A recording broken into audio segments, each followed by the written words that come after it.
สวัสดีครับท่านผู้ฟังพบกับรายการเกษตรเพื่อชีวิตสำหรับวันนี้เสนอเรื่องต้องมีหลักการที่ถูกต้องก่อนเข้าสู่รายการก็มีธรรมะมาฝากท่านผู้ฟังหัวข้อจากหนังสือพจนานุกรมพุทธศาสตร์ฉบับประมวลศัพท์เรียบเรียงโดยประเทศเวทีประยุทธ์โตมหาจุฬาลงกรณราชวิทยาลัยพิมพ์เผยแพร่ปี2533หัวข้อธรรมะวันนี้คือพหุสัจจะคำว่าพหุสัจจะแปลว่าความเป็นผู้ได้ยินได้ฟังมากหรือความเป็นผู้ได้เรียนรู้มากหรือคงแก่เรียนมีองค์ประกอบ5ตัวก็คือ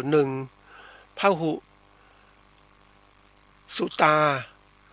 คือได้ยินได้ฟังมาก2ทัตตาทรงจำไว้ได้3วสาปริจิตาคล่องปาก4มนัสสานุเปกิตาแปลว่าชัดเจนใจหรือขึ้นใจ5ทิฏฐิยาสุปฏิวิทาแปลว่าขบได้ด้วยทฤษฎีอันนี้ก็ยาวหน่อยพหุสัจจะความเป็นผู้ไ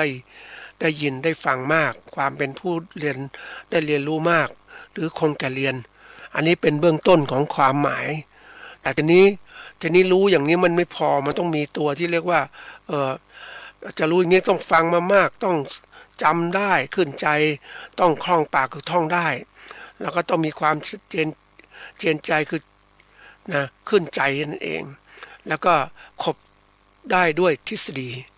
นี่คนส่วนใหญ่นะมันก็จะมามองว่าเรียนรู้มากฟังมากแค่นั้นก็จบจริงๆแล้วมันต้องประกอบด้วยองค์5นี่แหละคือยิ่งตัวสุดท้ายนะขบได้ด้วยทฤษฎีก็คือว่าทฤษฎีคือแนวคิดที่มีต่อสิ่งใดสิ่งหนึ่งที่ได้รับการพิสูจน์ยอมรับแล้วนะอันนี้ก็เรียกเป็นทฤษฎีหรือบางคนก็แปลว่าสมมติฐานที่เรามีต่อสิ่งใดสิ่งหนึ่งแล้วได้รับการพิสูจน์ยอมรับแล้วก็จะกลายเป็นทฤษฎีคือเรารู้เนี่ยรู้แล้วมันต้องมีทฤษฎีกำกับด้วยนะท่านผู้ฟังไม่ใช่รู้แล้วก็มันมีตัวอะไรกำกับเป็นแล้วกลายเป็นรู้แบบเป็นรู้ไม่จริงรู้จำเนี่ยส่วนใหญ่เยอะมากเรียนรู้มามากแล้วก็มันก็เรียนรู้แบบคือก็บางครั้งเนี่ยถ้าเรียนรู้จากสิ่งที่ทันสมัย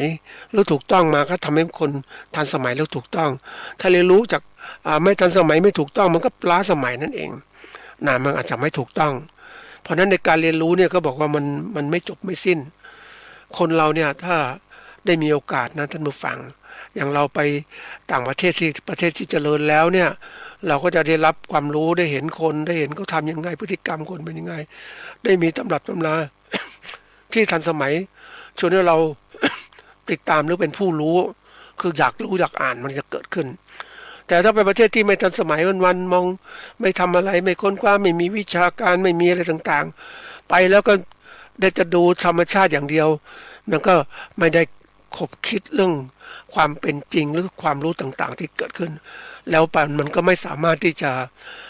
นำมาพัฒนาได้เพราะว่าความรู้มันล้าสมัยแล้วเดี๋ยวนี้คนเราเนี่ยเขาเรียกว่ามีความรู้ทั้งทางโลกทางธรรมโลกเป็นยังไง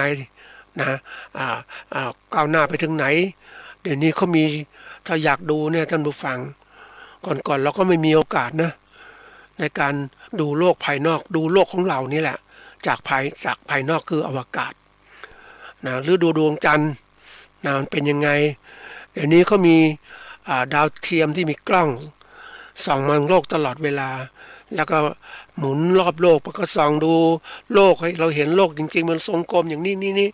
ประเทศนี้ถ้ายิ่งขยายมันก็จะเห็นได้ก่อนนี้เราก็คิดว่าเราอยู่เฉพาะของเราก็เรากว้างขวางเราอยู่ประเทศไทยก็กว้างขวางแล้วแต่นี้เราก็คิดว่าถ้าไปต่างประเทศอีกอะประเทศที่กว้างขวางก็มีอีกแล้วไปดูโลกทั้งโลกมากว้างขวางอย่างนี้อีกก็เห็นความเป็นจริงถึงว่าถูกต้องนะแล้วก็เห็นความเป็นจริงธรรมชาติคือความเป็นจริงที่มันมีอยู่อย่างเนี้ยมันทำให้เราออกจากความเขาเรียกการยึดถือที่ไม่จริงนั่นเอง การที่เราได้มีโอกาสเรียนรู้โลกกว้างแล้วก็มองเห็นโลกที่อะไรถูกอะไรผิดมันก็เห็นมันก็จะเกิดการที่ว่ามองอะไรที่ถูกต้องก็ยึดอะไรที่ผิดก็ทิ้งไปไม่ดีนี่แหละคือสิ่งสำคัญความรู้ใหม่ๆมันจะเกิดขึ้นจากการที่เรานั้นได้มีความรู้ใหม่แล้วก็แทนความรู้เก่าๆที่มันอยู่ในค้างคาใจของเรามันติดขัดเพราะว่าความไม่รู้ความหลงนะมันทำให้เรายึดมั่นถือมั่นว่านี่คือสิ่งถูกเหมือนคนน่ะสมัยก่อนนะเขาก็ไหว้พระจันทร์นะแต่พระจันทร์มันก็น่าสนใจนะท่านผู้ฟังเวลาดูพระจันทร์เนี่ยมันเหมือนกับว่าพระจันทร์เต็มดวงเนี่ยมันจิตใจของคนไม่มีที่ยึดถือใช่ไหมก็มองไปที่ดวงจันทร์มันก็มีสภาพของการที่ว่าจิตใจมันก็มุ่งไปสู่ความตั้งมั่นสงบนิ่งเห็นมันสว่างบางคนก็จะไหว้พระจันทร์แล้วแต่คนละก็ยึดถือเป็นที่พึ่งที่ระลึกนะเป็นที่เขาเรียกว่าจำขึ้นใจแต่จะมีประโยชน์ไหมคือสมัยก่อนเราก็คิดว่าโอ้มันดลบันดาลงุ่นนี้ให้แต่ยุคปัจจุบันเมื่อคือเทหวัตถุอยู่ในอวกาศนั่นเองนะที่อยู่รอบๆโลกมันหมุนเวียนเปลี่ยนไปอย่างเนี้ยนะเราก็คลายความยึดมั่นถือมั่นใช่ไหมเนี่ยมนุษย์เนี่ยส่วนใหญ่เนี่ยมันยึดมั่นถือมั่นเพราะความไม่รู้แต่ถ้ารู้แล้วมันก็คลายความยึดมั่นถือมั่นมันก็กลับไปสู่ความเป็นผู้รู้ยังไงรู้ระดับหนึ่งถ้ารู้มันถูกอีกก็ทำยังไงยิ่งไปเห็นยิ่งดูโลกเนี่ยท่านผู้ฟังกล้องมันส่องโลกเนี่ยมันเห็นเลยอย่างดาวเทียมอุตุนิยมเรามันส่องเมื่อไหร่จะเกิดพายุเดี๋ยวเมฆจะมาตรงไหนมันเกาะกลุ่มยังไงฝนจะตกตรงไหนมันทำนายได้หมดน่ะนี่คือสิ่งที่เขาเรียกว่าเอาความรู้เอาสิ่งที่ปรากฏขึ้นมาเป็นเครื่องของความรู้ไม่ใช่ไปด่ากูบางคนบอกอุ้ยฝนตกต้องทำนู่นทำนี่ไม่ให้ฝนตกเนี่ยบางคนก็บอกสมัยก่อนก็มีนะท่านผู้ฟังไอ้แห่นางแมวเนี่ยไม่ก็คือความที่คนไม่มีความเข้าใจอ่ะมันก็ยึดอะไรผิดๆอ่ะก็เอาแมวไปแห่เพื่อหวังจะได้มีฝนตกเนี่ยคนเรามันเป็นอย่างนี้ท่านผู้ฟังแต่เมื่อไหร่ก็ตามถ้าเรารู้ความจริงปุ๊บเราจะวางหมดเลยอะไรที่ไม่ถูกต้องเราทิ้งหมดเราจะเอาสิ่งที่ถูกต้องเหมือนคนนะท่านผู้ฟังเราจะบูชาคนบูชาเทพพญาราต่างๆเนี่ยไอ้ความเชื่อมันเป็นเหตุมันปลูกฝังมานานแต่ถ้าเรารู้โลกกว้างขึ้นมากขึ้นปุ๊บมันเข้าใจความเป็นจริงมันเข้าใจของมันเองอ่ะมันเห็นเนี่ยอะไรควรยึดอะไรควรถืออะไรควรบูชาอะไรควรไม่ควรบูชามันเกิดขึ้นจริงๆจะถามว่าให้คนมันเป็นอะไรก็คนมันพัฒนาขึ้นไงมันมีความรู้มันเห็นจริงอะยิ่งความรู้ทางวิทยาศาสตร์ที่มันสูงมากๆอย่างกล้องจุลทรรศน์อย่างเนี้ยมันมองเห็นจุลินทรีย์ต่างๆแต่นี่กล้องที่ขยายมากขึ้นนะมันก็เห็นไวรัสเห็นเชื้อละเอียดมากขึ้นต่างๆทั้งหมดเลยเห็นกระทั่งนิวเคลียร์เป็นนิวเคลียร์เป็นยังไงนะมันเห็นการเปลี่ยนแปลงภายในมันส่องดูเนี่ยด้วยความเห็นแต่ก่อนเราไม่เห็นด้วยตานะเพราะไม่มีเครื่องมือแต่นี้เห็นด้วยตามีเครื่องมือมองเห็นช่วยนะเพราะว่านี่คือความที่เราจะได้เรียนรู้มากขึ้นนะก็การเป็นผู้พูดสัจจะเนี่ยบางทีเรารู้แล้วไม่พอต้องมีทฤษฎีกำกับด้วยมันรู้บางทีเขาหลอกมาก็ได้เราก็ต้องมาทดสอบทางทฤษฎีเหมือนกับที่บางคนบอกว่าทำไมต้องศึกษาพุทธศาสนาล่ะนะพุทธศาสนามันดียังไงอ่ะก็ดีสิมีอริยสัจสี่สามารถพิสูจน์ได้ว่าอะไรที่ไม่ใช่อริยสัจสี่อะไรที่เป็นของปลอมมันเห็นเนี่ยเห็นอะไรต่างๆที่ความจริงที่เกิดขึ้นเอามาใช้กับชีวิตเราได้สบายๆนี่เราเรียนรู้เราต้องมีทฤษฎีกำกับด้วยตลอดเวลาอะไรควรเชื่ออะไรไม่ควรเชื่อถ้ามันสามารถจะเป็นตัวกรองสติปัญญาของคนให้รู้ว่าสิ่งที่รับมันถูกต้องไหมไม่ใช่รับแต่ความเชื่อนะเมื่อเห็นบางประเทศที่ไม่พัฒนาเนี่ยยังบูชาต้นไม้อยู่เลยนะแต่เห็นประเทศพัฒนาแล้วก็เฉยๆนะเขาไม่บูชาอะไรทั้งสิ้นเลยเขารู้เนี่ยนี่คือความเป็นจริงเพราะฉะนั้นการเป็นผู้เรียนรู้มากในสำคัญนะเรียนรู้แล้วมันเข้าถึงความจริงคือเอาเข้าถึงทฤษฎีแล้วยิ่งเอาความรู้มันเกิดขึ้นมาเนี่ยจากการที่ปฏิบัติที่ถูกต้องทำตามธรรมที่เป็นจริงเนี่ยมันจะรู้แจ้งเห็นจริงตามความเป็นจริงเลยคลายความยึดมั่นถือมั่นได้หมดนี่คือสิ่งสำคัญวันนี้มาพูดเรื่องของไอ้คำพระอุสัจจะเนี่ยมาฝากอาจจะยาวนะแต่ก็เป็นสิ่งมีค่าสำหรับคนนะในการที่รู้มาวัดได้นะ วันนี้หัวข้อที่พูดวันนี้คือเรื่องของต้องมีหลักการที่ถูกต้องในฐานะที่เราประกอบการเกษตรอะไรก็ตามเนี่ยหรือเป็นเกษตรกรหรือเป็นผู้ประกอบการเราต้องมีหลักการที่ถูกต้องทีนี้มาดูความหมายแต่ละตัวคำว่าไอ้ต้องเนี่ยแน่นอนนะก็เป็นเรื่องที่ว่าเรากำหนดเป็นหลักนะเป็นหลักนะที่ต้องทำให้เกิดความแน่ใจหรือถูกต้องนะต้องทำบังคับหลักของความที่ว่าบังคับด้วยนะเราต้องทำถ้าจะทำอะไรก็ต้องมีอย่างต้องเนี่ยต้องมีบังคับสิ่งที่แน่ใจต้องทำบังคับเลยคำว่าหลักการหลักจริงๆหลักแปลว่าเสาที่ปักไว้หรือที่ผูกหรือที่มั่นหรือเครื่องหมายที่ทำตำหนิไว้แล้วแต่ทีนี้คำว่าหลักการเนี่ยหลักการคือเป็นคำนามแปลว่าสาระสำคัญที่ยึดถือเป็นแนวปฏิบัติสาระสำคัญที่ยึดถือเป็นแนวปฏิบัติเราอยากจะทำอะไรให้มันดีมันต้องมีสาระสำคัญและยึดถือเป็นแนวปฏิบัติเมื่อเราเนี่ยจะบูชาอะไรบูชาต้นไม้อะไรต่างมันสาระสำคัญไหมแล้วบูชาหลักการหลักธรรมพระเจ้ามันดีกว่าไหมเนี่ยมันจะเห็นเนี่ยนี่คือตัวหลักบางทีเราได้หลักไปแล้วเนี่ยเอาไปทำอะไรก็เป็นหลักก็อย่างก็มีหลักเกณฑ์ก็คือหลักที่กำหนดไว้เพื่อใช้วินิจฉัยและปฏิบัติมีเกณฑ์กำหนดด้วยวัดผลต่างๆเราต้องวัดเพื่อจะดูผลว่าถูกต้องไหมหลักการที่เราทำหลักการที่เรามาใช้เนี่ยนะมันสำคัญทีนี้ถ้าเราได้หลักการถูกต้องเนี่ยมันจะใช้ที่ไหนก็ได้เวลาไหนก็ได้มันถูกต้องหมดเหมือนอริยสัจสี่เนี่ยโลกจะเปลี่ยนไปก็ตามแล้วก็มันก็จะคงอย่างเนี้ยมรรคแปดก็เป็นอย่างเนี้ยอยู่อย่างเงี้ยมันไม่เปลี่ยนเพราะมันเกิดขึ้นจากการที่พระเจ้าทรงตรัสรู้แล้วความจริงเหล่านี้ก็เป็นหลักการถ้าเราเอามาใช้เนี่ยเราก็จะไม่ผิดพลาดเลยในการดำเนินชีวิตของเราเพราะเป็นอริยสัจสี่ความจริงยิ่ง4ประการนะไม่ใช่ไปเชื่อนู้นอันนี้เราเชื่อหลักตรงเนี้ยมันไปทำให้ชีวิตของการประกอบการชีวิตของเราประสบความสำเร็จแล้วหลักการเหล่านี้เอามาใช้ในการวิเคราะห์หรือดำเนินการแก้ปัญหาต่างๆได้หมดเลยบางทีเราพูดตรงนี้คำว่าหลักการเนี่ยก็คือทำให้ที่ยกมาก็เพื่อหวังว่าให้ผู้ประกอบการเกษตรหรือเกษตรกรได้มีหลักยึดเหล่านี้ให้มันถูกเข้าไว้เป็นของจริงเนี่ยพอโลกมันเปลี่ยนจะเป็นยังไงเหมือนสมัยก่อนเรายึดถือว่าเฮ้ยหมายมันการเกษตรที่ดีนั้นจะต้องเคลื่อนที่ไปตามสถานที่ที่ดีที่มีความเหมาะสมเพราะว่าอะไรก็คือสภาพแวดล้อมมันเปลี่ยนแปลงก็หาที่ดีๆดีกว่าไม่ต้องลงทุนแต่นี่มันนั่นสมัยก่อนเขาคิดอย่างนั้นแต่ยุคนี้มันไม่ใช่แล้วยุคนี้เขาอยู่ที่ไหนก็อยู่แล้วพยายามปรับปรุงสภาพแวดล้อมไม่ดีอย่างดินไม่ดีก็เอาปุ๋ยพัฒนาดินให้มันดีขึ้นนี่คือตัวอย่างเพราะฉะนั้นไอ้คำว่าถ้าเรามีหลักการที่ดีแล้วเนี่ยเราไม่ต้องไปไหลไปตามกระแสพาเอาไปนู่นไปนี่อะไรต่างไม่ใช่เราอยู่ที่นี่แหละเราเอามาหลักการมาใช้มันเป็นสิ่งที่มีประโยชน์เป็นสาระนี่แหละแล้วถือเป็นแนวทางปฏิบัติในการประกอบการเนี่ยเรา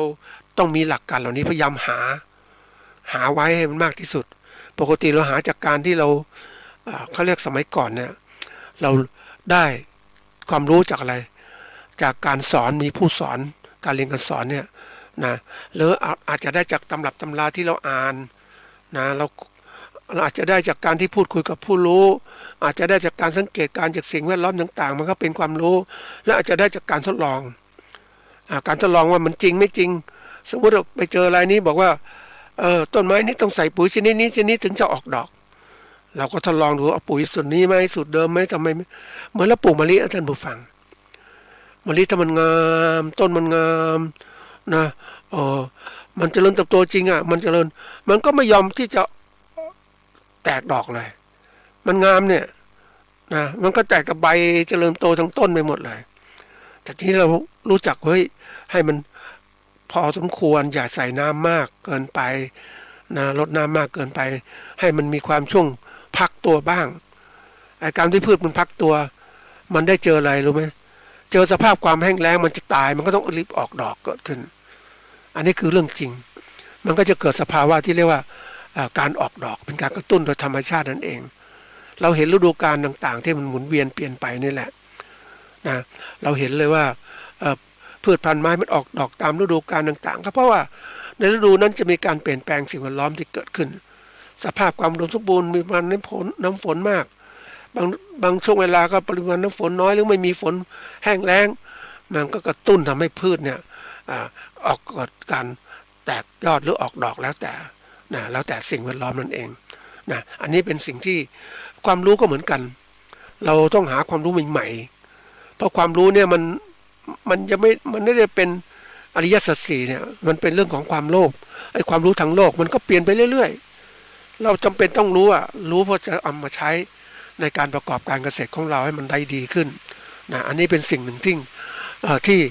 เราต้องเรียนรู้นะคำว่าเรียนรู้นั้นเป็นที่มาของความรู้นะความรู้ที่นี้มันขึ้นอยู่การสอนด้วยนะเรียนรู้ก็เพื่อจะได้ความรู้แต่ถ้าบางคนจำเอาความรู้มันจำก็เลยไม่ได้ต่อเลยไม่ได้ต่อยอดไม่ได้ทำอะไรเพราะรู้จำก็เอาไปใช้แต่ถ้าเรียนรู้จำไม่พอนะรู้ที่จะเรียนเพิ่มความรู้ก็เป็นการทดลองหาความรู้ใหม่ๆเกิดขึ้นต่อยอดไปเรื่อยๆนะเพราะความรู้ยังไม่จบสิ้นก็ต้องต่อยอดก็กลายเป็นผู้เรียนรู้เพื่อรู้เรียนในสิ่งต่อไปไม่ใช่ว่าเอาแค่รู้ที่เกิดขึ้นนั้นจำอย่างเดียวพอแล้วนะอันนี้เป็นปัญหาของการศึกษาไทยเหมือนกันการศึกษาไทยเนี่ยสอนให้เด็กได้เรียนรู้แล้วก็จำรู้เพื่อจำนะในบางประเทศเขาสอนให้เด็กนั้นเรียนรู้แล้วก็รู้จักเอาไปใช้รู้จักที่จะค้นคว้าหาความรู้ใหม่ๆก็เรียกว่าเรียนรู้สู่ภาคปฏิบัตินะมันจะทำให้คนที่เรียนนั้นไม่จบสิ้นหมายความยังไงก็คือค้นคว้าหาความรู้ไปเรื่อยๆจนกว่าจะถึงจุดที่เป็นที่มาความรู้นั่นเองนะถ้าเราเรียนรู้จำเนี่ยมันก็หยุดแค่นั้นแต่เรารู้จำแล้วไปปฏิบัติก็เกิดความเข้าใจเกิดขึ้นมันก็กลายเป็นปริยัตินะแล้วก็สู่ปฏิเวทคือผลของการปฏิบัติที่เกิดขึ้นอันนี้เป็นการต่อยอดทำให้ประเทศของเขาเนี่ยลูกคนของเขาเจริญก้าวหน้าแต่สังคมไทยเนี่ยชอบเรียนรู้จากการจำแล้วก็จำไปเท่านั้นไม่อยากจะหาความรู้เพิ่มเติมนะมันก็เป็นสิ่งที่ทำให้มันเขาเรียกติดกับความรู้เดิมแล้วก็ติดกับความรู้มันก็ติดแล้วมันไม่พัฒนามันก็อยู่ว่าไอ้สิ่งที่เดิมๆที่เราไปเรียนรู้ครั้งนั้นมันดีที่สุดแล้วมันไม่มีการค้นคว้าใหม่เลยอันนี้คือตัวร้ายที่ทำให้คนเหล่านั้นเนี่ยหลงเพลินในสิ่งเหล่านี้แล้วก็ไม่ค้นคว้าสิ่งใหม่ๆซึ่งทำให้การดำเนินการกับการแก้ปัญหาชีวิตการแก้ปัญหาทางธุรกิจเนี่ยมันไม่เติบโตนะฝรั่งก็ถึงแบบเดี๋ยวนี้ในโลกของการพัฒนาเขาเรียกต้องเป็นเสรีให้คนรู้จักคิดพัฒนานุ่มพัฒนานี่มันจะทำให้เกิดเขาเรียกการพัฒนาความรู้ที่กว้างขวางมากขึ้นแต่ถ้ารู้จำก็เหมือนคนที่แบบแค่นี้พอแล้วหยุดแค่นี้ไม่ต้องไปเรียนรู้ใหม่นะทั้งที่มันไม่ใช่ความรู้ที่ถูกต้องเลยมันเปลี่ยนโลกความรู้มันเปลี่ยนนะเพราะความรู้ยังไม่ถึงจุดสำคัญในจุดก็เรียกเป็นความรู้หลักที่ถูกต้องมันต้องมีการเปลี่ยนแปลงตลอดเวลานะมันจะมีการเปลี่ยนแปลงเพราะนั้นคนจะยึดสิ่งที่เปลี่ยนแปลงมันเป็นหลักมาตรฐานในการดำเนินชีวิตหรือกันเอาไปพัฒนาต่างๆมันไปเอาไปมันใช้ได้ชั่วขณะตอนนั้นแหละและต่อไปก็ใช้ไม่ได้นะเหตุผลที่ยกหัวข้อนี้มาพูดจนฟังเพราะว่าวันก่อนได้มีการประชุมได้เข้าร่วมประชุม ก็มีผู้ที่เสนอโครงการก็เสนอมาหลายปีจริงๆเลย โครงการพัฒนาเยาวชนให้เป็นสมาร์ทฟาร์มเมอร์ให้เยาวชนให้เขาเป็นสมาร์ทฟาร์มเมอร์เป็นเกษตรกรผู้ชาญฉลาดเยาวชนเพราะว่าตอนนี้ปัญหาของสังคมไทยก็คือว่าคนที่เข้ามาทำการเกษตรนั้นที่อายุน้อยๆไม่ค่อยมีแล้วเขาก็อยากทำอาชีพอื่นๆแต่โครงการนี้ก็ยึดประทำเพราะว่าอยากจะสร้างคนให้มาเข้าสู่วงการเกษตรแล้วก็ทำให้เขาเป็นเกษตรกรที่ฉลาดนะมันดูแล้ว มันน่าสนใจในหัวข้อต่างๆที่มันมีอยู่ คือการเป็นเกษตรกรชันฉลาดแล้วมันสามารถจะอยู่ได้ไหมอาจจะอยู่ไม่ได้ก็ได้เพราะว่าเกิดปัญหาตัวอื่นตามมาเพราะว่าคำว่าเกษตรกรคือการปลูกผู้ที่ปลูกพืชเลี้ยงสัตว์ก็อาจจะเป็นเกษตรกรที่ดีเป็นลูกมือของในทุนที่ดีในการที่ปลูกพืชเลี้ยงสัตว์แต่ถามว่าเขาจะดำรงชีวิตอยู่อย่างเจริญก้าวหน้าและมีความสุขยั่งยืนไหมไม่ใช่นะมันไม่คือความผันแปรของการประกอบการมันมีมากมายทีเดียวเกษตรกรเนี่ยอาจจะไปไม่ได้ละสู้ผู้ประกอบการเกษตรเขาจะมีความคิดเป็นระบบต่างๆในการที่จะสร้างสรรค์ความรู้เพิ่มขึ้นในการมองธุรกิจมองการผลิตการตลาดทำยังไงทำไมให้มีกำไรเกิดขึ้นแต่เกษตรกรเนี่ยทำแค่มองแค่นั้นน่ะตลาดก็ตลาดในชุมชนไม่ได้คิดมองข้างหน้าจะแข่งขันอย่างไรยิ่งไปเจอสถานการณ์ข้างหน้าเนี่ยโอ้น่ากลัวมากที่บอกว่ามันมีการแข่งขันกับผู้ประกอบการขนาดใหญ่ที่เขาประสบความสำเร็จในการประกอบการเกษตรแล้วนะเขาครอบครองตลาดหมดเลยครอบครองธุรกิจหมดเลยแล้วเกษตรกรจะไปไหนเพราะนั้นโครงการที่เขาพูดถึงว่าจะส่งเสริมไม่มีอะไรเยาวชนให้เป็นสมาร์ทฟาร์มเมอร์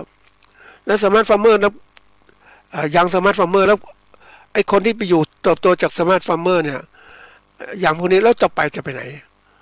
มันไม่มีช่องทางไปนะไม่มีช่องทางไปที่สุดแล้วประกอบการเกษตรพอสักพักมีอาชีพอื่นเข้าไปอาชีพอื่นเลยเพราะว่าอาชีพเกษตรมันลำบากนะมันไม่ใช่เรื่องที่ว่าคือก่อนเนี่ย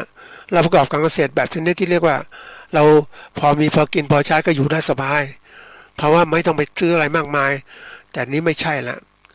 มันมีตัวอื่นที่มากระตุ้นทำให้เราต้องเปลี่ยนแปลงมากเลยความคิดก็คือสมาร์ทฟาร์มเมอร์เนี่ยนะไอ้สมาร์ทโฟนนี่แหละที่เปลี่ยนโลกไปหมดเลยเพราะนั้นเราต้องไปหาเงินลงทุนซื้อสมาร์ทโฟนแล้วสมาร์ทโฟนก็มีไลน์มีต่างๆมันน่าสนใจดูนู่นนี่เกิดการเปลี่ยนแปลงไปมากมายทีเดียวมันไม่จบสิ้นไงเพราะนั้น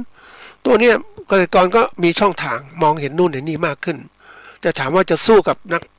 ผู้ประกอบการธุรกิจไหมไม่ได้เลยถึงบอกว่าที่ยกหัวข้อมาหลักการนะต้องมีหลักการที่ถูกต้องทุกขั้นตอนการเกษตรแล้วก็การประกอบการเกษตรเขาบอกชีวิตที่ไม่มีความหมายก็คือถ้าชีวิตที่ไม่มีความหมายถ้าไม่ใช้หลักการชีวิตที่มีความหมายถ้าใช้หลักการคือสาระที่ประโยชน์เอามาใช้มันถึงทำให้ชีวิตมีความหมายทีนี้เราดูที่ยกว่ามีการอบรมเยาวชนให้เป็นสมาร์ทฟาร์มเมอร์ต่างๆก็อบรมมาหลายปีก็มีอย่างนี้อีกนะเพราะอะไรก็เพราะว่าผู้ที่เสนอโครงการผู้ที่ทำก็อยู่ในวงการเนี้ยพยายามทำทุกปีแต่ทำแล้วมันทำไม่จบท่านผู้ฟังมันไม่สำเร็จก็ต้องทำใหม่ซ้ำใหม่แล้วยิ่งวันนี้ที่ไปดูเขาจะพัฒนาประเทศพยายามจะคงสภาพแบบสร้างประเทศให้เป็น BCG นะใช้ชีวภาพต่างๆให้ประกอบการหลักการ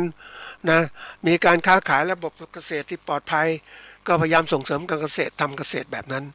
นะเกษตรแล้วก็การค้าการขายการท่องเที่ยวนะการท่องเที่ยวและบริการต่างๆเน้นพวกเนี้ยถามว่านโยบายของภาครัฐเน้นขึ้นมาทำแต่ความจริงแล้วเนี่ยสิ่งที่เขาปิดคือเขาไม่ได้ให้ความรู้ที่ถูกต้องว่าหวังว่าให้ประเทศไทยเป็นประเทศเกษตรกรรมแต่ถามว่าผู้ประกอบการเกษตรจะมีรายได้รวยไหมไม่ถ้าไม่ใหญ่จริงไม่เก่งจริงไม่รวยเพราะถูกแข่งขันอยู่แล้วก็เสร็จแล้วเนี่ยก็กลายเป็นอะไรคือเราต้องยอมรับความจริงว่าเกษตรกรหรือผู้ประกอบการเกษตรมันอยู่ภายใต้ความเสี่ยงมากความเสี่ยงจากการเสี่ยงภัยจากสิ่งแวดล้อมฝนไม่ต้องตามฤดูกาลความเสี่ยงจากการค้าขายที่ราคาสินค้าไม่แน่นอนความเสี่ยงจากการผลิตที่มีปัจจัยการผลิตไม่แน่นอนราคาเปลี่ยนราคาแพงขึ้นเช่นน้ำมันปุ๋ยอย่างเนี้ยนะความสมส่วนสิ่งแวดล้อมต่างๆฝนไม่ตกต้องตามฤดูกาลอย่างเนี้ยที่ตอนนี้ที่ว่ามี ขึ้นร้อนที่เกิดขึ้นในต่างประเทศในยุโรปอย่างเนี้ยอันนี้ก็ตัวอย่างเพราะฉะนั้นการประกอบการเกษตรภายใต้สภาวะแบบเนี้ยนะมันเป็นไปเขาเรียกมันมีความเสี่ยงสูงไม่เป็นไปตามวัตถุประสงค์ที่เราตั้งไว้มันอาจจะไม่ได้เลยก็ได้อันนี้คือปัญหาใหญ่นะทีนี้มาดูว่าที่องค์กรพวกนี้เขาทำเนี่ยนะเขายังทำทุกปีถามว่ามันสำเร็จมันไม่สำเร็จหรอกท่านผู้ฟังเพราะองค์กรเนี้ยที่ทำเนี่ยเขามีความรู้เฉพาะเรื่องเท่านั้นเรื่องพัฒนาเยาวชนเรื่องการเกษตรอยู่เท่านี้นะถ้าถามว่าเฮ้ยมีความรู้อื่นเพิ่มเติมไหมความรู้ในการบริหารธุรกิจเป็นอย่างไรที่จะทำให้มองเรื่องการประกอบการเกษตรเป็นธุรกิจเพื่อจะทำกำไรในการต่อสู้ต้องศึกษาการตลาดเป็นยังไงคือมันเห็นนะท่านผู้ฟังนึกถึงไอ้ตัวนี้มันก็เป็นเรื่องที่เราผู้พูดก็รู้สึกมันก็รู้สึกเสียใจกับการพัฒนานะอย่างไปส่งเสริมเขาส่งเสริมผู้ประกอบการเกษตรนะให้เป็น OTOP ให้เป็น SME นะพยายามจะขึ้นมันเนี่ยจะถามว่าเฮ้ยหน่วยงานที่รับผิดชอบส่งเสริมพวกทำงานเหล่านี้เป็นองค์กรชุมชนเป็นองค์กรเกษตรเป็นทำอย่างนี้ปุ๊บไม่มีพาณิชย์เข้าร่วมไม่มีช่องทางขายแล้วเสร็จแล้วให้เกษตรกรไปทำการค้าการขายเองปลูกเบิกเองแล้วเกษตรกรก็ผู้ประกอบการเหล่านี้ก็ไปเจอกลุ่มผู้ประกอบการมืออาชีพนะที่ทำแปรรูปสินค้าเกษตรแบบมืออาชีพมีคุมเรื่องการตลาดทำนู่นตรงนี้มีแผนการตลาดที่เก่งมากเลยแล้วชุมชนเกษตรกรจะไปสู้เขาได้ยังไงอ่ะเพราะเราไม่ได้มีความรู้ที่มากพอมันเหมือนกับว่าเราสอนให้คนนะท่านผู้ฟังสอนให้คนจำแล้วก็จำอย่างเดียวนะไม่ต้องปฏิบัติได้มีความรู้มาให้ทีนี้เกษตรกรเนี่ยเขาต้องจำแล้วต้องไปปฏิบัติทีนี้ความปฏิบัติไม่มีปุ๊บก็ไปสู้เขาไม่ได้ปรับปรุงไปเจอสถานการณ์วิกฤตถึงเรื่องการค้าการขายเขาโอ้ขายไม่ได้นะขายไม่ได้เสร็จเลยนะท่านผู้ฟังวันก่อนไปเจอนึกถึงตรงนี้ก็นึกถึงไปเจอผู้ประกอบการค้ารายใหญ่มากเลยขายพวกวัสดุก็ขายทุกอย่างมีร้านที่คนไปซื้อสินค้าช้อปปิ้งต่างๆดูหมดเลยมีมากมายความหลากหลายสินค้ามากมายทีนี้สินค้าบางตัวเนี่ยอย่างสินค้าก่อสร้างอย่างเนี้ยก็เขามีให้เลือกจะซื้อนู่นซื้อนี่ก็จดเบอร์ไปแล้วก็เสร็จแล้วก็ไปสั่งของจ่ายเงินเสร็จปุ๊บเนี่ยเขาจะเอาสินค้ามาส่งให้ที่รถเลยอันนี้เป็นระบบที่ว่าซื้อของในวันนั้นก็ได้วันนั้นเลยอีกอย่างหนึ่งซื้อจ่ายเงินวันนี้ปุ๊บแล้วก็กำหนดให้ไปส่งสินค้าที่บ้านร้านพวกนี้ก็ไปส่งสินค้าที่บ้านวันไหนก็ได้นะเพราะว่าการบริการมันถึงเขาเรียกการบริการเป็นสิ่งสำคัญของร้านพวกนี้แล้วก็สามารถสั่งอินเทอร์เน็ตได้อีกนะมันโอนเงินทางอินเทอร์เน็ตหมดเลยทำทุกอย่างเพราะนั้นความที่เขาเข้มแข็งเนี่ยอย่างวันนี้สินค้าเกษตรบางตัวเนี่ยร้านค้าผู้ประกอบการใหญ่ๆเขาก็สามารถส่งให้เลยนะส่งให้ผู้ซื้อที่สั่งมาทางโทรศัพท์หรือสั่งมาทางไลน์หรืออะไรต่างว่าจะเอาสินค้านี้นะให้ไปส่งเวลานี้ราคาตามนี้เจรจาจ่ายเงินปุ๊บเสร็จนี่คือความที่มันทันสมัยเข้ามาในสู่โลกของโลกาภิวัตน์ที่มันเกิดขึ้นที่ถามว่าผู้ประกอบการที่ผู้การเกษตรที่ได้รับการส่งเสริมมาแล้วพัฒนามาแล้วมาเจอพวกนี้ขายแข่งก็ไม่ได้อินเทอร์เน็ตก็ไม่เป็นยิ่งไปเจอเกษตรกรแล้วท่านผู้ฟังโอ้นักที่เขามาเป็นOTOPและเป็น SME ความรู้อินเทอร์เน็ตของเขาไม่มีท่านผู้ฟังแล้วเขาค้าขายก็ได้แต่โทรศัพท์นะไลน์ก็ได้เป็นนิดหน่อยก็ถามว่าจะสู้เขาได้ไหมเนี่ยเพราะว่าอะไรทำไมสู้ไม่ได้ครับเพราะว่าความที่เราให้ความรู้ตั้งเบื้องต้นของเขาเนี่ยผู้ที่พัฒนาเขาเนี่ยไม่ได้ให้ความรู้ที่ทั้งหมดให้กับเขาให้ความรู้เฉพาะส่วน แล้วให้เขาไปเจอปัญหาให้เขาไปหาความรู้เพิ่มเติมแต่นี้เราการที่การให้การศึกษาเนี่ยเรายังเป็นระแบบเดิมคือให้จำแต่ว่าประเทศที่พัฒนาแล้วเนี่ยเขาให้รู้จักคิดต่อยอดจะแก้ปัญหายังไงให้มีภาคปฏิบัติประกอบเพราะนั้นสิ่งที่ผู้ประกอบการที่รับการส่งเสริมเขาไปเจอปัญหาปุ๊บเขาก็แก้ปัญหาไม่ได้เพราะไม่ได้เคยฝึกมาเนี่ยจะรอพี่เลี้ยงมาให้ความรู้ต่างๆมันก็ไม่ทันละก็เจอปัญหาขาดทุนนี่คือปัญหาใหญ่ของผู้ประกอบการเกษตรของเราที่เป็นรายเล็กๆกำลังจะเติบโตเพราะว่าเขาไม่ได้มีความรู้ที่สมบูรณ์แบบจริงๆแล้วบางคนก็บอกว่าเอ้ยไอ้ความรู้ต่างๆสมบูรณ์แบบไปเรียนรู้ข้างหน้านะมันมีทฤษฎีบางทฤษฎีก็บอกว่าเอาเดี๋ยวทำทีละขั้นไปเดี๋ยวไปหาความรู้เพิ่มเติมทีหลังมันจะปรับเปลี่ยนไปเรื่อยๆตามสภาพของสถานะของคนที่จะเรียนรู้ตามสถานะของสิ่งแวดล้อมที่เปลี่ยนแปลงไปทีนี้ในหลักการน่ะนะมันเขียนได้อย่างนั้นแหละแต่มันหลักการไม่ดีหลักการดีๆเนี่ยต้องบอกว่าเรียนรู้เนี่ย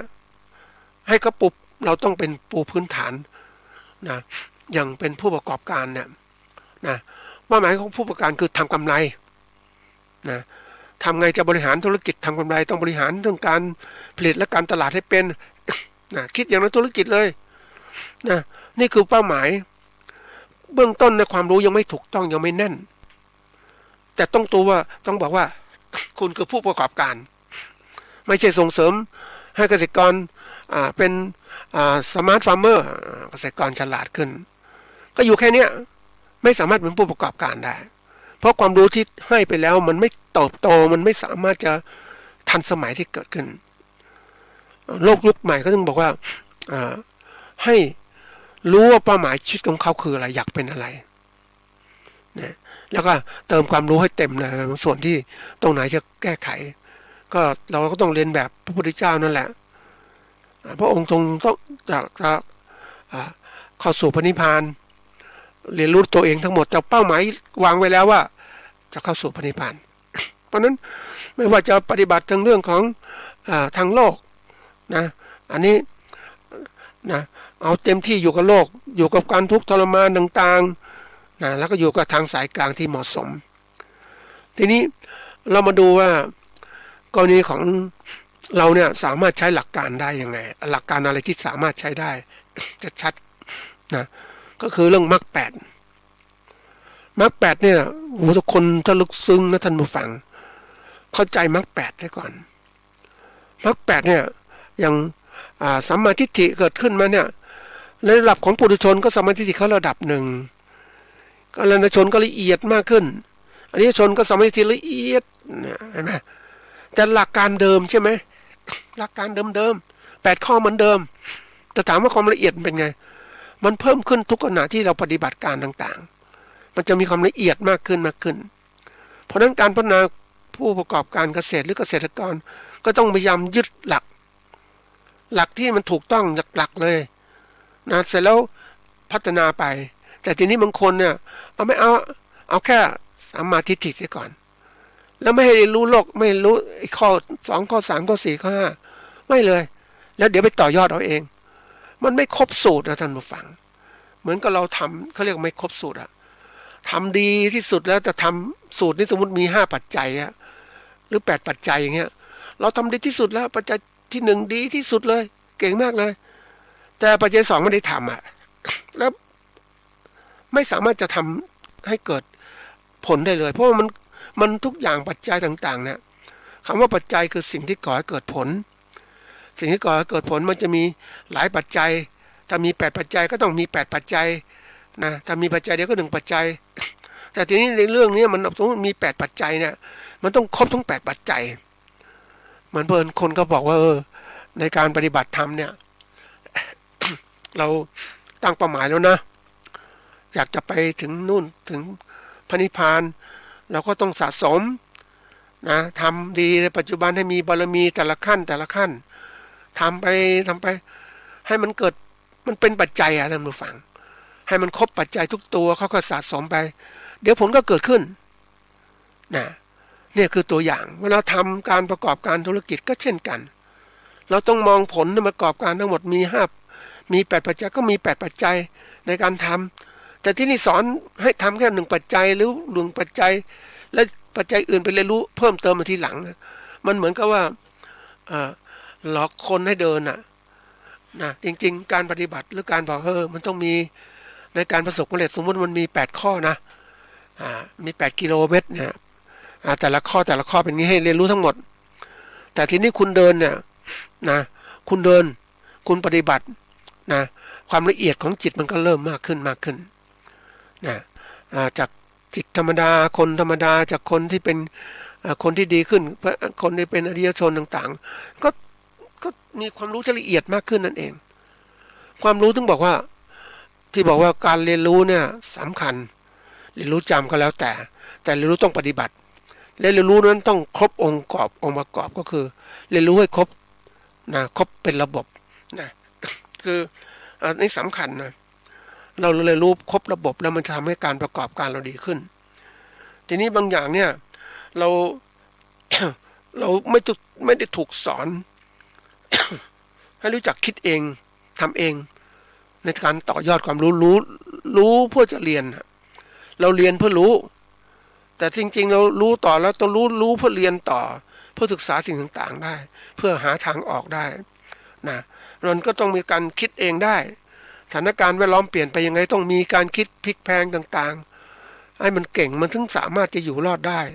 เพราะโลกนี้มันโลกที่เปลี่ยนแปลงตลอดเวลาเราจะไปคาดหวังมันดีทั้งหมดนะมันไม่ได้มันปัจจัยต่างๆมันเปลี่ยนแปลงวันนี้คนที่อยู่รอดก็ต้องรู้จักปรับปรุงเปลี่ยนแปลงตลอดคนที่อยู่ไม่รอดกับคนที่ทื่อๆนะไม่รู้จักปรับปรุงเปลี่ยนแปลงมันไปไม่ได้หรอกท่านผู้ฟังนะมันเป็นอะไรที่แบบถ้าเรียนรู้ไปนะท่านผู้ฟังว่าหรือการเกษตรก็เช่นกันนะเราบอกว่า การเกษตรของเราเนี่ยแบบนี้ดีสุดแล้วนะเราคิดปัจจุบันเราบอกดีที่สุดแล้วของเราเนี่ยแล้วก็ภูมิใจกับดีที่สุดของเรานะไม่มองโลกเปลี่ยนไปยังไงบ้างไม่คิดจะการเปลี่ยนแปลงเหมือนก็ที่เราเองเลี้ยงเอาง่ายๆเราเลี้ยงปลาพันธุ์เนี่ยเราก็เลี้ยงอยู่เนี่ยปลาพันธุ์เนี่ย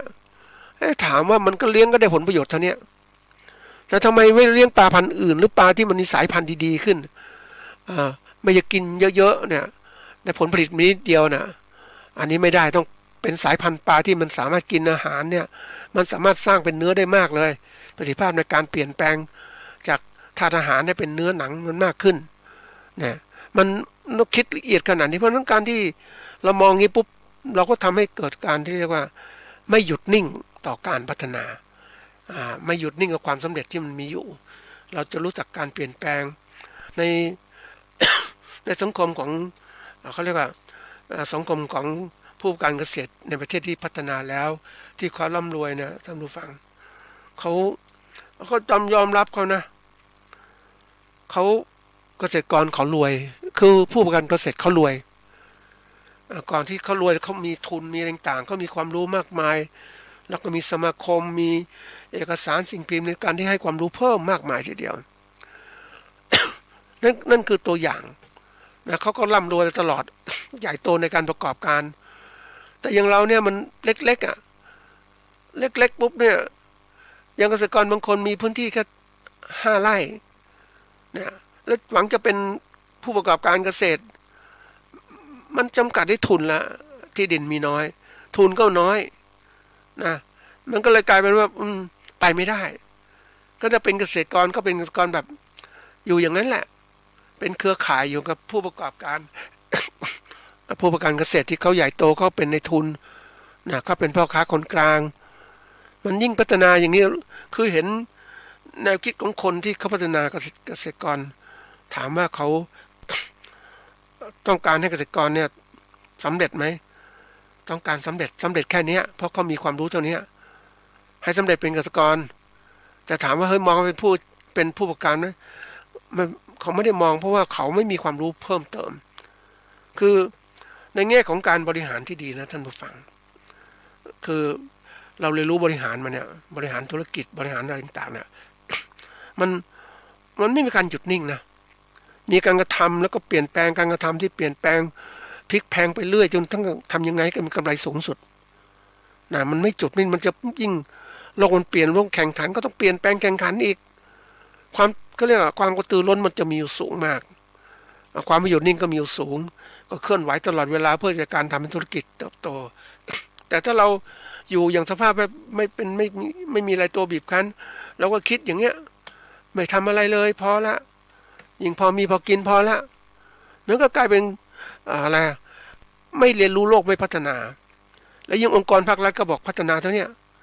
เขาสอนเท่านี้ไม่ได้สอนให้เติบโตอย่างไรนะให้เขาคิดต่อยังไงเหมือนทฤษฎีของการเปลี่ยนแปลงนะ เขาก็พูดว่านะ คือการเปลี่ยนแปลงมันมีตลอดเวลาแต่คนบางคนบอกว่าฉันไม่อยากจะเปลี่ยนแปลงฉันก็อยู่ได้ทำยังไงตัวฉันแข็งแกร่งอยู่ได้กับทนต่อการเปลี่ยนแปลงมันก็เหมือนกับที่ว่าเราสร้างกำแพงเนาะกำแพงเขาเรียกกันน้ำเซาะก็ทำกำแพงกั้นทีนี้เราก็คิดทำแค่นี้เพื่อต่อให้อยู่รอดได้พายุมาแล้วน้ำแรงมาก็อยู่รอดได้ก็คิดอยู่เท่านั้นแหละคือไม่เปลี่ยนแปลงไม่รับแต่เขาคนมองเฮ้ยลำพังที่สร้างเขื่อนกั้นดินตรงนี้ไม่พอเว้ยมันต้องมีการที่ว่าลุยไปในทะเลอันนี้ไปเห็นของจริงนะท่านผู้ฟังคือน้ำมันแรงเนี่ยเขาก็เลยไปสร้างเกาะแก่งอยู่กลางทะเล ห่างจากฝั่งไปหน่อยเพื่อลดคลื่นในการกระทบฝั่งนะเขาให้คลื่นมาเจอสิ่งที่ขวางตัวนี้ก่อน แล้วเวลาคลื่นมาถึงฝั่งมันไม่แรงอันนี้ก็เรียกว่าการปรับตัวในเชิงของการเปลี่ยนแปลงยืดหยุ่นไม่อยากคงที่นิ่งอย่างเงี้ยเหมือนเขื่อนนะไม่ใช่การที่เราจะต้องอยู่รอดก็ต้องพยายามมองดูสร้างนู่นสร้างนี้เพื่อลดแรงกระเทือนต่างๆนี่คือการปรับเปลี่ยนการปรับเปลี่ยนแบบนี้ทำให้การดำรงอยู่ของธุรกิจหรืออะไรต่างๆเนี่ยอยู่ได้มันเห็นการเปลี่ยนแปลงมันอยู่ได้แต่ถ้าเราไม่เคยคิดเราก็อยู่อย่างเนี้ยแล้วยิ่งไปได้ประชุมเรื่องของบางเรื่องที่บอกเฮ้ยมันนโยบายบางนโยบายเนี่ยเอาตัวอย่างเนาะไปเจอเขาเรียกว่าคนที่เปลี่ยนแปลงเนี่ยปกติเขาจะมีการเปลี่ยนอย่างเราปลูกพืชเนี่ยเราก็มุ่งลำไยนะเราก็ทำลำไยของเราเนี่ยเพราะมันมีมานานแต่ทีนี้บางคนก็ทำแบบตามกระแสเอาให้ปลูกลำไยเนี่ยได้เท่านี้แหละไม่เอาฉันจะปลูกกัญชาปลูกกระท่อมนะเพราะรายได้มันดีนะก็เปลี่ยนเลย เพราะว่าอะไรพืชที่ตั้งใจนะมันเปลี่ยนแปลงไปตามกระแส คือกระแสที่มันสนใจกับพืชมันเป็นกระแสของการลุมเร้าให้คนไปสนใจเหมือนสมัยก่อนเนี่ยกระแสนั้นลุมเร้าให้คนสนใจเรื่องยางพาราคนก็ปลูกยางพารากันเต็มไปหมดเลยทั่วประเทศเพราะมันเขียนว่าดีปลูกแล้วมันได้พืชได้อะไรต่างๆได้กรีดน้ำยางยิ่งปลูกยางพาราทางภาคเหนือสามารถกรีดยางได้ตลอดทั้งปี ภาคใต้มันกรีดได้6 เดือนนั่นนะเพราะมันมีอื่นๆมันเดือนมีฝนกรีดยาก คนก็จะมองในแง่ดีนะเหมือนกับคันปลูกกัญชาปลูกกระท่อมเนี่ยนะก็หวังว่าจะมีรายได้รวยขึ้นจิตใจที่มุ่งมั่นในการที่จะทำลำไยมันก็เลยเปลี่ยนไปทำโมนั้นหมดทีนี้เมื่อเกิดขึ้นมาเฮ้ยไอตอนแรกๆเนี่ยนะ มันจุดประกายทำให้คนสนใจกัญชาต้นเท่าไหร่แพงทีเดียวก็กระท่อมก็แพงทีเดียวมันมีคนหนึ่งนะก็ด้วยความโลภนะแต่เขาก็ทันสมัยนะเขารู้กระแสของโลกพืชไปตามกระแสโลกเนี่ยนะกัญชากับพวกกระท่อมจะมีมูลค่าเขาก็เลยไปปลูก เขาเลยรู้ก่อนเนี่ยเลยรู้ก่อนก็ไปปลูกขยายพันธุ์เต็มที่แล้วก็มาขายต้นแพงๆนะเขาขายได้กำไรดีทีเดียวเลยนะก็น่าภาคภูมิใจนะเสร็จจากนั้นไม่นานนะท่านผู้ฟังนะความสนใจของคนในการซื้อกัญชาหรือกระท่อมลดลงมากเลยมันขายไม่ได้ท่านผู้ฟังที่ลงทุนปลูกไว้เนี่ยมันแค่เหมือนกับว่า หลอกคนให้คนสนใจกับคนที่ปรับใจเปลี่ยนแปลงอยากจะมีพืชตั้งปุ๊บอยากจะทำเนี่ยเสร็จเลยขายไม่ออกเหมือนกับที่สมัยก่อนนะเขามีการตอนที่เปิดอบรมกันกัญชาใหม่ๆนะคนก็ตื่นอยากอบรม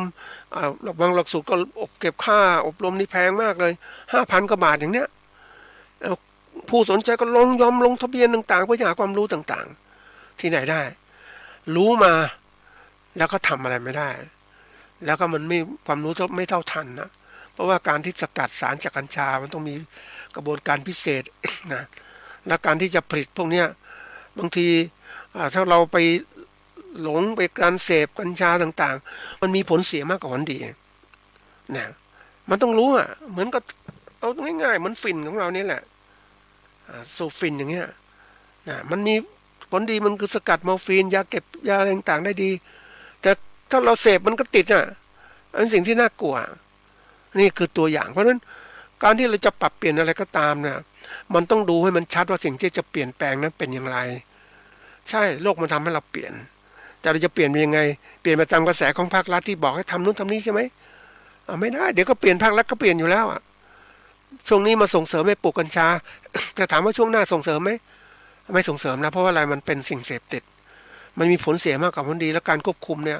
ไม่คนเสพมันควบคุมยากคนจะติดแล้วถามว่าต่อไปคนไม่ต้องทำอะไรแล้ววันก็เสพกัญชาเป็นเพอประเภทที่แบบประสาทหลอนอย่างเนี้ยจริงอยู่เริ่มต้นมันก็ทำแบบนิดหน่อยก็ทำให้มีชีวิตชีวาอาจจะใบ2 ใบแต่ต่อไปมันมากขึ้น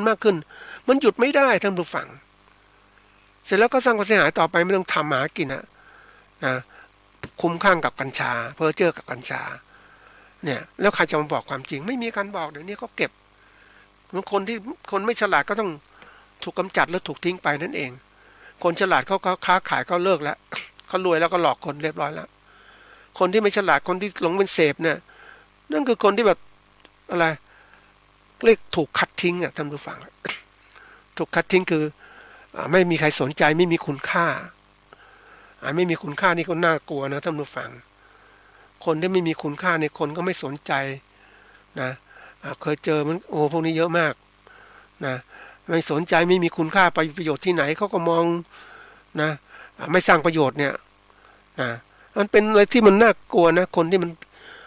ถ้าไม่มีคุณค่ามันไม่มีคุณค่าปุ๊บมันก็ไม่มีความภาคภูมิใจอยู่ไปทำไม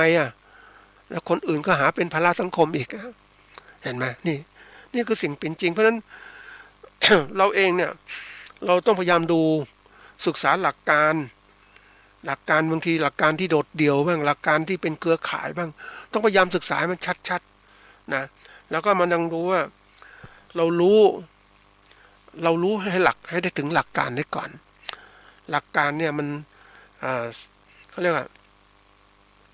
สาระสำคัญที่ยึดถือเป็นแนวปฏิบัตินะเราต้องมีหลักการนะทุกอย่างต้องมีแนวทางปฏิบัติของเรา ยึดหลักไว้ที่ถูกต้อง ชีวิตก็จะมีความสุขแต่ถ้าได้หลักการไม่ดีมันพังเลยแล้วคนไร้หลักการเนี่ยมันก็พังอีกเหมือนกันอย่างผู้ประกอบการเกษตรหรือเกษตรกรเนี่ยทำเกษตรไป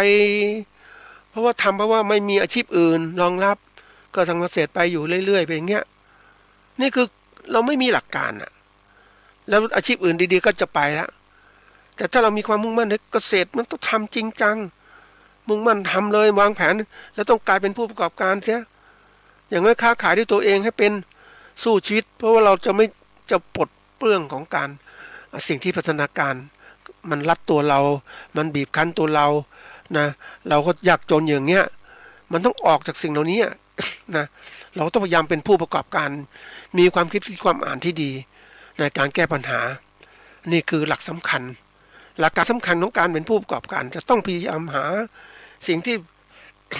เป็นอะไรเป็นหลักในแนวทางแบบที่ดีให้ประสบความสำเร็จไม่ใช่ปล่อยไปเรื่อยๆมันเจอชีวิตคนนะแม่ปล่อยไปเรื่อยๆไม่คิดอะไรเลยวันๆอยู่ไปวันๆนึงท่านผู้ฟังเสียดายว่าชีวิตเกิดมาไม่มีคุณค่าไม่มีเป้าหมายชีวิตไม่มีหลักการ เราอยู่อย่างมีหลักการมันทำให้เราชีวิตมีคุณค่า เราปฏิบัติการที่ดีมีเป้าหมายมียึดถือเราต้องเป็นคนดีทำยังไงมีคุณค่าอย่างไรอันนี้คือสิ่งสำคัญนะก็มาฝากหัวข้อหนึ่งที่ว่าเกี่ยวข้องกับการเกษตรของเราเพราะเราประกอบการเกษตรหรือเกษตรกรรมของเราต้องมีหลักการ ว่าเราจะทำไปเพื่ออะไรนะแล้วทำอย่างไรให้มันดีที่สุด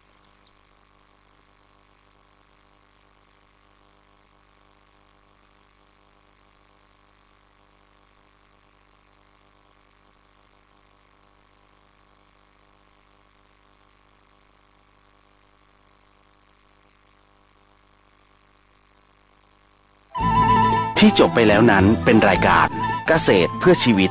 ดำเนินรายการโดยอาจารย์พิ